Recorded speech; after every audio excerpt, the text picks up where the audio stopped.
Hi guys, welcome to Weekend Dev Challenge by CodeChef. In this, every week we'll be giving you development challenges to give you hands-on experience on coding to improve your skills in coding. So this is Weekend Dev Challenge 56 and let's get started. So the first project says AuditTrail API. So what we are building here is basically an audit trail. So what happens usually in in task management system, you need to track each and every step which you are doing. Each and every whatever the step procedure you're doing, you have to track that. So then if you want to revisit it back, and then if you want to check if something goes wrong and you want to revert it back, so you can go and check which audit had happened when. So which this incident had happened on this particular day and time. So this is what we have to we might have to check. So in this particular program we'll be building the AuditTrail API. So yeah, let's begin. So the first thing is basically program.c#. So in this program we have Serilog. So basically the Serilog gives you a list of events or the audits which you can control, and then comes the builder application, and then we add controllers. Then comes the overriding function. So basically what happens is this particular line basically takes only the actual useful information such as warning information, is what we call in this particular program, and this one takes useful messages. Then we have .write to console function, and then we have the write to file. So in this write to file we have mentioned the file name logs/audit in txt, and then then we have returned file count limit as 7, and then we create the logger. After that we use Serilog, so basically to handle whatever the audits you have to enter.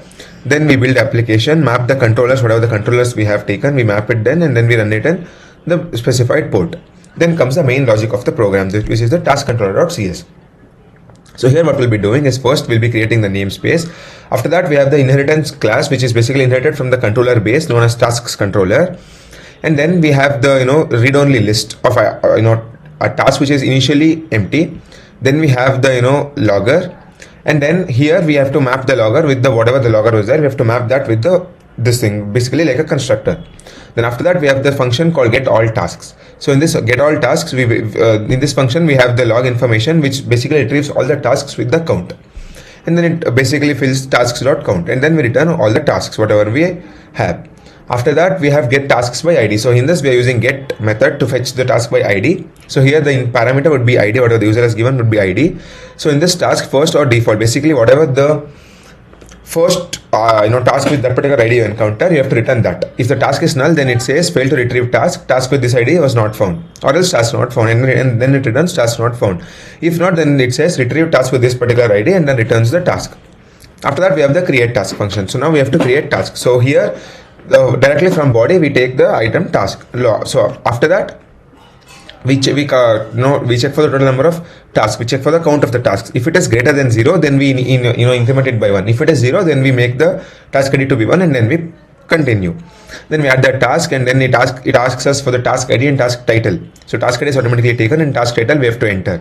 After that we have one more function for updating task. So let's say I have already created a task, and then now I need to update it. So to update this task, we have a function for that as well. Again, here the input would be id, to which task to parameter input would be id to specify which tasks has to be updated, and then update task directly from the body. Then again, first or default for id. So basically whichever the task you encounter with the specified id, which is the first task you encounter, modify that.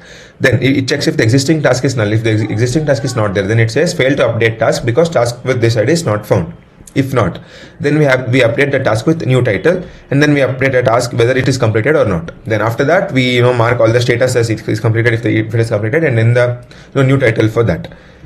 And then after that we have the final function, which is delete task, again using id. So whatever the id which you encounter first, you have to delete that, and then if the task is null, we say again delete task because fail to delete task because this particular task id was not found. And then again we remove that particular task using remove function, and then log the information saying task deleted, this task id, this title is deleted. So yeah, that's all. Let me run the program. So let me add a task title. I'll add it as first audit. So it says we get a status 01 saying id is 1, title is first audit, and then is completed is false. Now I have to mark it as completed. So basically what I'll do is update task. I'll make id as 1, new title would be what first audit, which I'll make completed first audit, and then I'll mark it as done. So once I enter this, you can see it is basically completed, but here we're returning no content. So if I click on get all tasks, you can see it is completed, and then our title is also updated. Let me delete the task using task ID 1. I'll delete it. You can delete. If I click on get all tasks, nothing is returned because we have no tasks. So let me submit the program. So test case have passed, and that's it for this video. I'll see you in the next video. Thank you.